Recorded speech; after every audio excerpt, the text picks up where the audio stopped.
Halo,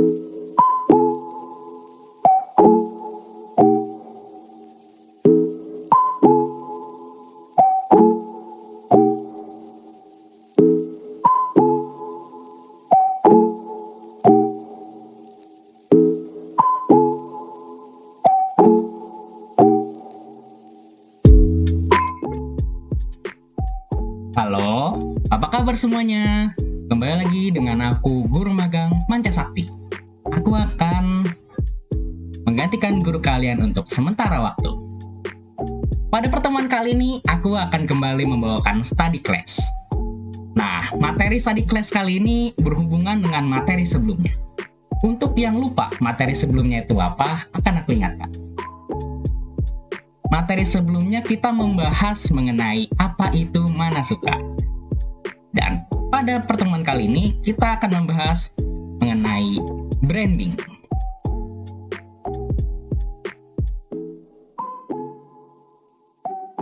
Materi kali ini lebih memfokuskan untuk menjelaskan apa itu branding, pengertian branding, definisi branding, lalu fungsi-fungsi branding, dan juga perbedaannya dengan Manasuka. Baik, langsung saja kita masuk ke materinya. Definisi branding atau dalam bahasa Indonesia itu disebut permerekan. Aku menyadur pendapat dari Cutler yang mengatakan branding atau permerekan merupakan sebuah nama, istilah, tanda, simbol, atau rancangan yang dimaksudkan untuk mengidentifikasi barang atau jasa dengan membedakannya dari barang atau jasa pesaing. Untuk yang masih agak kurang paham, aku akan jelaskan ulang dengan versiku sendiri. Jadi, branding atau permerekan itu adalah sebuah perusahaan atau suatu kelompok penjual memberikan suatu keunikan atau suatu ciri khas kepada produk atau jasa yang mereka sediakan untuk memudahkan para konsumen atau masyarakat mengenali jasa atau produk yang mereka pasarkan tersebut. Seperti itu. Dewasa ini, definisi branding semakin berkembang hingga kini dapat didefinisikan sebagai kumpulan ciri khas atau simbolisasi dalam rangka proses membangun dan membesarkan satu merek. Nah, ini sesuai kan dengan yang aku bilang. Kalau branding atau permerekan itu berfungsi agar konsumen dan masyarakat mengetahui keunikan atau ciri khas dari suatu produk ataupun jasa yang ditawarkan oleh suatu penjual ya.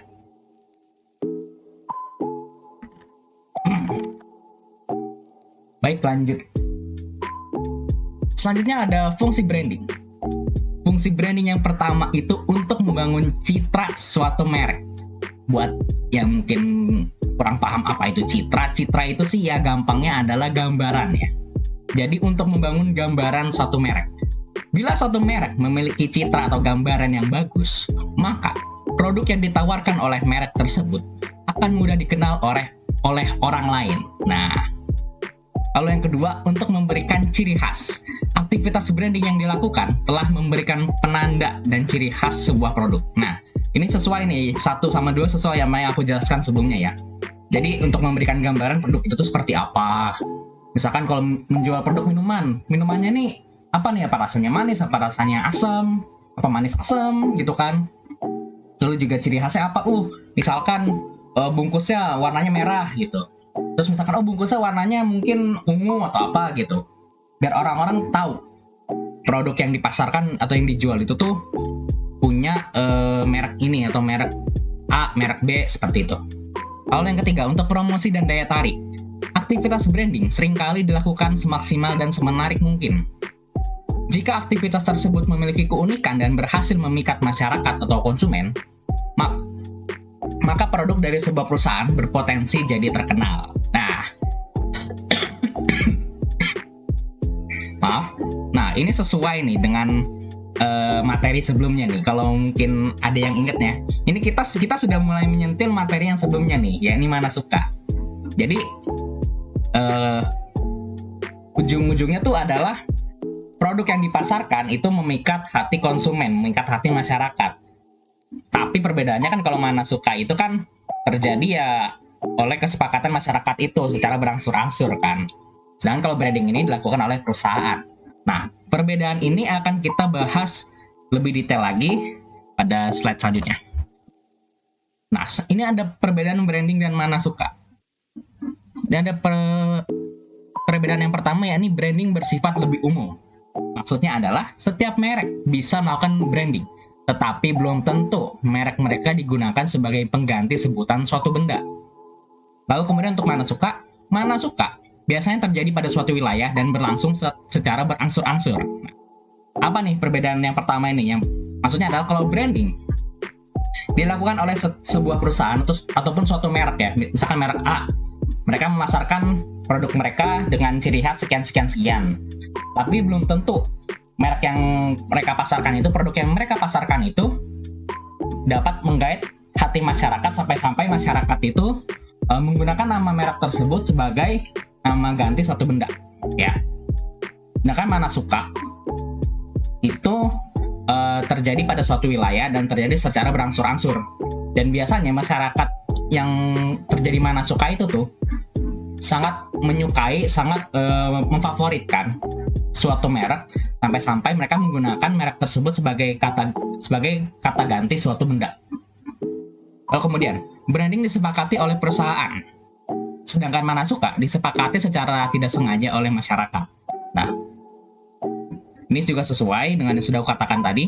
Branding itu dilakukan oleh suatu merek ataupun suatu perusahaan. Sedangkan mana suka itu disepakati ataupun dikerjakan oleh masyarakat secara berangsur-angsur, secara pelan-pelan, sampai akhirnya menjadi suatu kebiasaan. Lalu kemudian selanjutnya, branding tidak hanya mencakup nama, tapi juga ciri khas dan keunikan suatu produk. Kemudian untuk mana suka biasanya muncul disebabkan masuknya sebuah merek ke suatu wilayah, sehingga merek tersebut melekat pada suatu barang. Nah, kalau kita lihat di branding ini nih, dia tuh hanya berfokus kepada satu produk saja, kepada satu ciri khas dalam satu produk.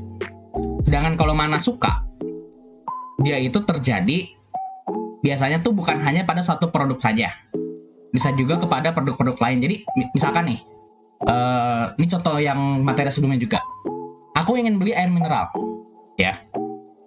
Aku bilang merek air mineral Agua, tapi yang dibawakan misalkan air mineral merek lain. Itu berarti mana suka Agua itu tidak hanya berpengaruh kepada produk Agua itu sendiri, tapi juga kepada produk-produk merek lainnya, seperti itu. Nah, kesimpulan singkat, branding lebih melekat pada suatu usaha, suatu perusahaan untuk memasarkan produknya dengan orientasi keuntungan. Sedangkan mana suka terjadi akibat masuknya sebuah merek ke suatu wilayah dan secara berangsur-angsur masyarakat wilayah tersebut menggunakan nama sebuah merek untuk menyebut sebuah benda.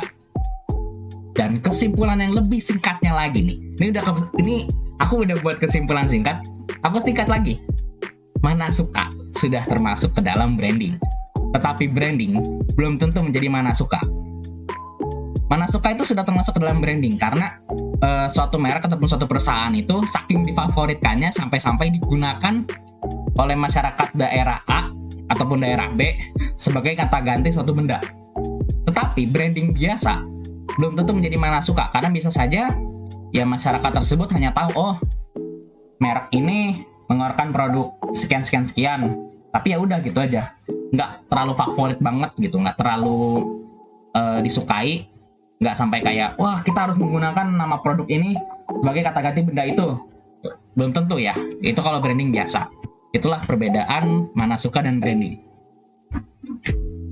Nah, untuk yang terakhir ini sebetulnya ada sedikit teaser atau cuplikan lah, atau sentilan dari materi terakhir yang akan aku bawakan sebelum video debut, yaitu adalah alegori akhir dari trilogi Mana Suka.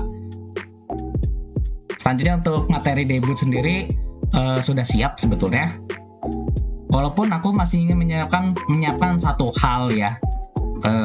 Ini aku bilang aja, kalau kalian lihat di awal yang loading scene-nya itu yang sedang memuat itu kan aku pakai gambar penguin. Itu sebetulnya pengen aku ganti pakai versi chibi dari modelku ini. Cuma ya karena satu dan lain hal, model chibi-nya itu belum selesai.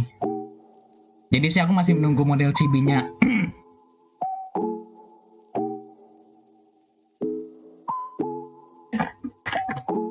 Jadi aku masih menunggu model chibi-nya itu selesai, baru nanti mudah-mudahan kalau semuanya lancar ya, aku akan langsung membuat video debut. Bukan video, maaf.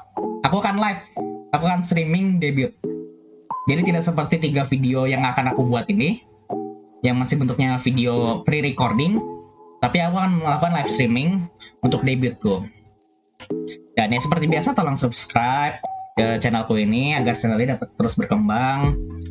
Terus juga agar aku bisa tetap semangat membuat konten-konten ke depannya. Dapat terus belajar juga bagaimana membuat konten yang lebih baik ya. Baik, sepertinya itu saja pertemuan kita pada kali ini. Kurang lebihnya mohon maaf, sampai jumpa lagi.